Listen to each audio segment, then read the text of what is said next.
Buenos días, señores estudiantes. Bienvenidos a nuestra sesión final del contenido 5 y, de hecho, la sesión que cierra toda nuestra unidad 4. Hemos pasado las últimas semanas en un viaje increíblemente profundo. Un viaje que nos ha llevado desde la gestión de la crisis hasta el análisis microscópico del malware. Hemos aprendido a ser los primeros en responder, a gestionar el caos de un incidente, a medir nuestro éxito con métricas como el MTTD y el MTTR C4.1. Nos hemos puesto los guantes de látex y hemos aprendido a ser peritos forenses, a preservar una escena del crimen digital con un rigor casi religioso, dominando la cadena de custodia, los write blockers y el hashing bit a bit para cumplir con el RAW2 C4.2. Luego nos pusimos las batas de laboratorio y nos convertimos en detectives de malware y de red, usando Wireshark, Sysmon y Ghidra para desmantelar las armas del enemigo y reconstruir la línea de tiempo C4.3. Y finalmente nos pusimos las botas de cazador, adoptando la mentalidad proactiva de asumir la brecha, usando el marco Mitre ATT-ANSI-K para formular hipótesis y cazar TTPS, no solo IOCS C4.4. Han aprendido cada disciplina por separado. Hoy, señores, vamos a ver qué pasa cuando todas ellas chocan en el peor día posible. Hoy integramos todo en nuestro estudio de caso profundo. Respuesta a ransomware en infraestructura crítica. Imaginen el escenario, y quiero que lo contextualicen aquí, en nuestro país, en Ecuador. Son las 8 de la mañana de un martes. Suena el teléfono de crisis. No es un servidor de página web. Es el servidor principal del Sistema de Gestión de Bases de Datos, DBMS, de una entidad de seguridad ciudadana, ESC. Piensen en el sistema de despacho del SU 911 o en la base de datos de antecedentes de la Policía Nacional. El sistema está caído y en la pantalla solo hay una nota de rescate. Es un ataque de ransomware. El pánico es total. El Incident Commander, que es uno de ustedes, entrenado en este curso, toma el control. Lo primero que hace es aplicar el C4.1. Activa el plan de respuesta a incidentes, PIR. Inmediatamente clasifica el incidente como alto. ¿Por qué? Por el impacto directo en la disponibilidad de la seguridad ciudadana. Cada minuto que el sistema está caído, las patrullas no se despachan, las emergencias no se gestionan. El IC notifica a la dirección ejecutiva, al ministro, al comandante general y al CCIRT de gobierno, EQCERT. La crisis ha comenzado. Aquí es donde el pánico choca con el procedimiento. El gerente de TI, sudando frío, grita: «¡Apaguen esa máquina! ¡Que no se propague! ¡Restauren el backup ahora mismo!». Pero el comandante del incidente, el perito forense que está en la sala, pone la mano en alto. Fase 1. Respuesta inicial y preservación. C4.1 y C4.2. El equipo forense, bajo la dirección del IC, toma el control de la escena. Su primera prioridad no es restaurar. Su primera prioridad es preservar. El servidor cifrado, para sorpresa del gerente, sigue encendido. ¿Por qué? Porque aquí aplicamos la regla de la volatilidad. C4.2. El disco duro, los archivos, ya están cifrados, están muertos para nosotros. Son una escena del crimen contaminada. Pero la memoria RAM, prioridad 2. La RAM es el paciente que sigue respirando. La RAM es un tesoro volátil. ¿Qué podría haber ahí? Podría estar el proceso del ransomware aún activo. Y si tenemos suerte, si el atacante fue perezoso, podrían estar las claves de cifrado en texto plano dentro de la memoria. Si apagamos esa máquina, esas claves se van a cero y la posibilidad de recuperar los datos se desvanece para siempre. Así que la primera acción, mientras el gerente se muerde las uñas, es ejecutar una adquisición de RAM en vivo. Tomamos nuestro pendrive USB estéril con nuestro write blocker de software si es necesario y ejecutamos una herramienta como FTK Imager Lite o WinPMM desde ese medio seguro. Hacemos un dump completo de los 32, 64, 128 GB de RAM de ese servidor. Una vez que el archivo de volcado de memoria está en nuestro disco forense, ¿cuál es la siguiente acción? El hash C4.2. Calculamos el ESHA-256 o ESHA-512 de ese archivo de RAM y lo registramos con hora y firma en nuestra acta de cadena de custodia. Acabamos de preservar la evidencia más frágil y más valiosa. Solo ahora procedemos a la contención estratégica C4.1, pero seguimos sin apagar la máquina. ¿Por qué? Porque si la apagamos, el atacante, si está en vivo, podría tener un script que borre los logs en el apagado. ¿Qué hacemos? Vamos a la parte trasera del rack y ¡clac! Desconectamos físicamente el cable de red. Hemos aislado al servidor de la red crítica. Hemos cortado su comunicación de comando y control C2 si es que existía, deteniendo la propagación lateral, pero hemos preservado la RAM y el estado del disco en vivo, que aún puede tener artefactos forenses. Ahora la escena está contenida. Es el turno de la evidencia no volátil, el disco duro cifrado.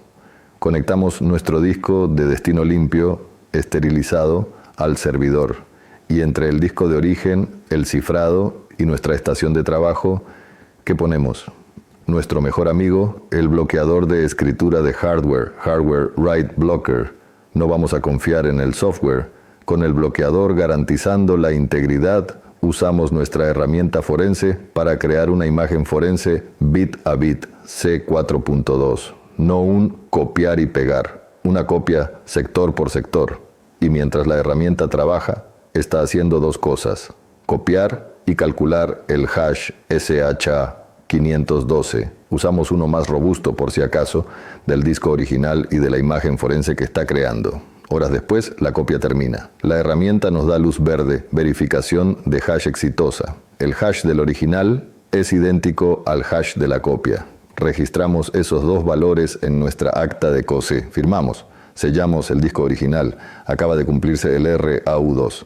Tenemos nuestra evidencia, es trazable, es íntegra y es legalmente admisible. Ahora, y solo ahora, podemos apagar la máquina comprometida y enviar la copia forense, la imagen, a nuestro laboratorio.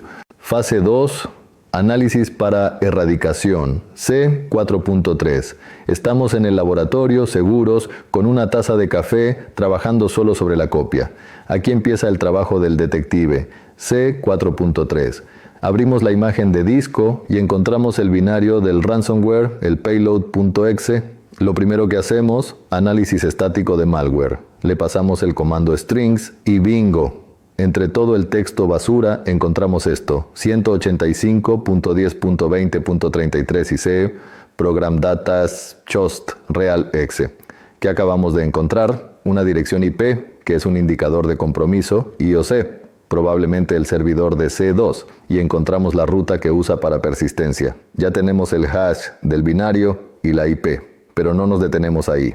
Ahora hacemos análisis forense de redes, AFR. Le pedimos al equipo de red los logs del firewall perimetral y los backup de los últimos 7 días. ¿Vamos a bebernos el océano de terabytes de logs? No, ya tenemos nuestro IOC.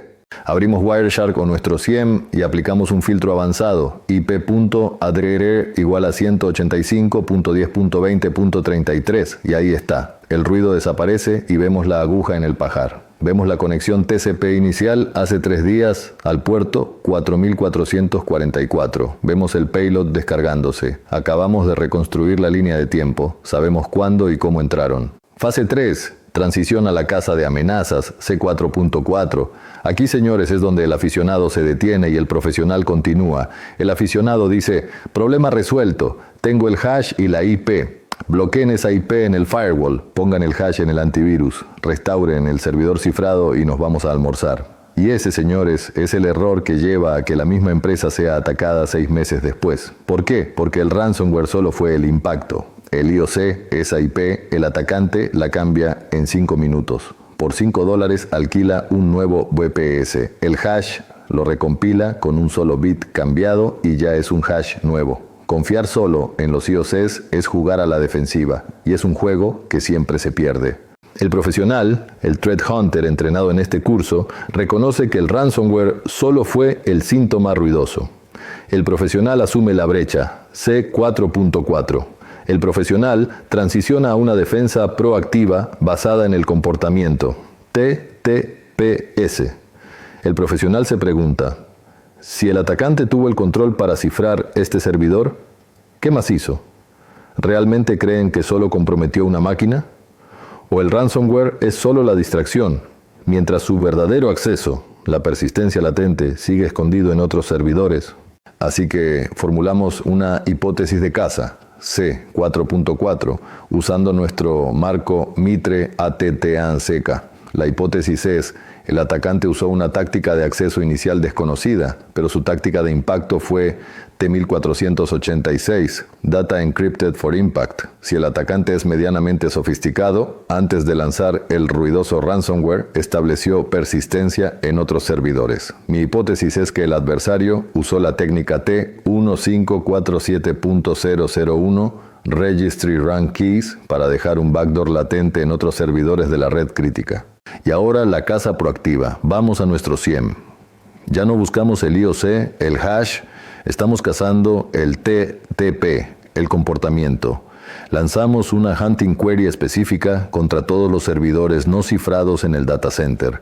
Muéstrame todas las escrituras en el registro de Windows, Sysmon Event ID 13, que hayan ocurrido en las claves HKCU///run o HKLM///run en los últimos 7 días y que no provengan de un proceso firmado por Microsoft o por nuestro software de gestión. Ejecutamos la consulta y ahí está. En el servidor de aplicaciones app-srb-02, que parecía estar limpio, que no fue cifrado, hay una entrada. Un proceso taskmgr.exe, con un nombre legítimo pero en una ruta incorrecta, escribió una clave en el registro. Acabamos de encontrar el verdadero acceso del adversario. Acabamos de encontrar la persistencia latente. Fase 4. Conclusión y documentación. Ahora, y solo ahora, podemos proceder a la erradicación completa. No solo limpiamos el servidor de base de datos, limpiamos el backdoor que encontramos en el servidor de aplicaciones. Aseguramos que la erradicación esté basada en los TTPS que encontramos. Restauramos los sistemas desde copias de seguridad limpias y offline. Esperemos que las tuvieran. Y finalmente cerramos el incidente. ¿Cómo? Con el informe técnico final, CE4. Este es el producto final de nuestro trabajo. Este documento no es solo un resumen técnico, es la síntesis de toda la unidad. Este informe vincula el acta de cadena de custodia, la prueba legal de C4.2, la reconstrucción de la línea de tiempo, el análisis técnico de C4.3 con los IOCs y el mapeo de los TTPs del adversario, la inteligencia estratégica de C4.4. Este documento es el que usará la Fiscalía para un caso penal. Y es el documento que usará la alta dirección para la fase de lecciones aprendidas, C4.1, para justificar la inversión en un mejor EDR en logs de Sysmon y para asegurarse de que esto, en la medida de lo posible, no vuelva a ocurrir. Como ven, señores, un incidente real no es una sola disciplina, es una orquesta. Es la gestión de la crisis, C4.1, la precisión legal del perito, C4.2, la habilidad del detective, C4.3, y la mentalidad proactiva del cazador, C4.4, todas trabajando juntas bajo una inmensa presión para transformar el caos en evidencia legal y sostenible. Bien, para dar por terminada la sesión del día de hoy, les quiero recordar que deben revisar todas las actividades que se encuentran cargadas en el aula virtual y deberán realizarlas en el tiempo establecido. No se olviden que uno de los requisitos para aprobar el curso es que deben tener todas las actividades completas. Una vez más, quiero indicarles que pueden realizar sus preguntas en el grupo de WhatsApp de la asignatura. Allí, los asistentes de cátedra les ayudarán respondiendo sus preguntas. Además de eso, también tienen disponible un foro de dudas dentro del aula virtual, donde podrán dejar sus inquietudes para ser resueltas. Pasen bien, señores estudiantes, y nos vemos en la próxima clase. ITESUT, Instituto Superior Tecnológico Universitario de Transporte.